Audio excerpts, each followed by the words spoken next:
श्री गणेशाय नमः। दोस्तों, प्रत्येक माह में शुक्ल पक्ष की चतुर्थी तिथि को विनायक चतुर्थी का व्रत रखा जाता है। इस समय मार्गशीर्ष माह चल रहा है और इस माह की विनायक चतुर्थी 16 दिसंबर को है। यह इस वर्ष की आखिरी विनायक चतुर्थी होगी। चतुर्थी तिथि भगवान गणेश को समर्पित है। इस दिन विधि विधान से गौरी पुत्र गणेश की पूजा अर्चना की जाती है। गणेश जी सभी देवताओं में प्रथम पूज्य है और शुभता के भी प्रतीक है। धार्मिक मान्यता है कि इस दिन गणपति बप्पा की पूजा करने और व्रत रखने से ज्ञान और ऐश्वर्य की प्राप्ति होती है। ऐसे में चलिए हम दोस्तों जानते हैं इस साल की आखिरी विनायक चतुर्थी कब है, इसके शुभ मुहूर्त क्या होगी। साथ में जानेंगे इसके पूजन विधि और महत्व के बारे में और सबसे अंत में हम श्रवण करेंगे विनायक चतुर्थी व्रत कथा की। तो चलिए दोस्तों वीडियो शुरू करें। दोस्तों, पंचांग के अनुसार मार्गशीर्ष माह के शुक्ल पक्ष की चतुर्थी तिथि की शुरुआत 15 दिसंबर 2023 को रात 10:30 से हो रही है और अगले दिन 16 दिसंबर रात 8 बजे इस तिथि का समापन होगा। उदया तिथि के अनुसार 16 दिसंबर 2023 को विनायक चतुर्थी का व्रत रखा जाएगा। गणेश पूजा का समय सुबह 11:14 से दोपहर 1:18 तक है। दोस्तों, 16 दिसंबर 2023 को सूर्य उदय का समय रहेगा 7:04 AM पर और सूर्यास्त का समय रहेगा 5:39 PM पर। चंद्र उदय का समय रहेगा 10:12 AM पर और चंद्रास्त का समय रहेगा 9:15 PM पर। राहु काल का समय रहेगा 9:43 AM से 11:02 AM तक। अभिजीत मुहूर्त का समय रहेगा 12:01 PM से 12:43 PM तक। अमृत काल का समय रहेगा 6:59 PM से 8:28 PM तक।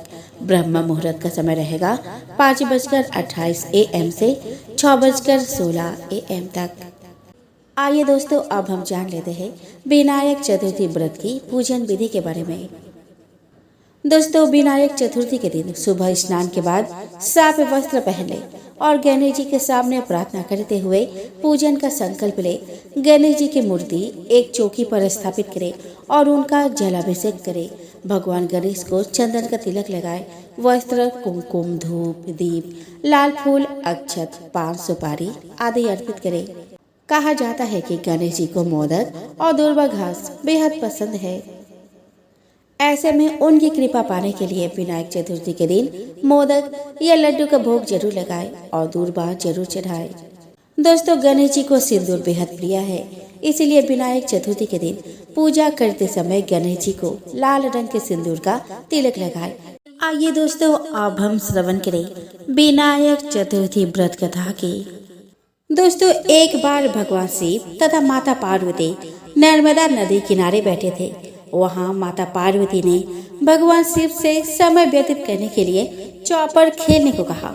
शिव चौपर खेलने के लिए तैयार हो गए, परंतु इस खेल में हार जीत का फैसला करेगा कौन, यह प्रश्न उनके समक्ष उठा। तो भगवान शिव ने कुछ तिनके एकत्रित कर उसका एक पुतला बनाकर उसकी प्राण प्रतिष्ठा कर दी और पुतले से कहा कि बेटा, हम चौपर खेलना चाहते हैं, परंतु हमारी हार जीत का फैसला करने वाला कोई नहीं है, इसीलिए तुम बताना कि हम दोनों में से कौन हारा और कौन जीता।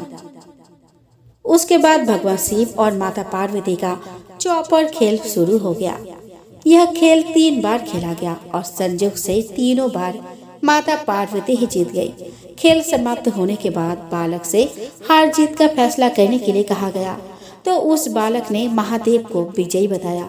यह सुनकर माता पार्वती क्रोधित हो गई और क्रोध में उन्होंने बालक को लंगड़ा होने का और कीचड़ में पड़े रहने का श्राप दे दिया।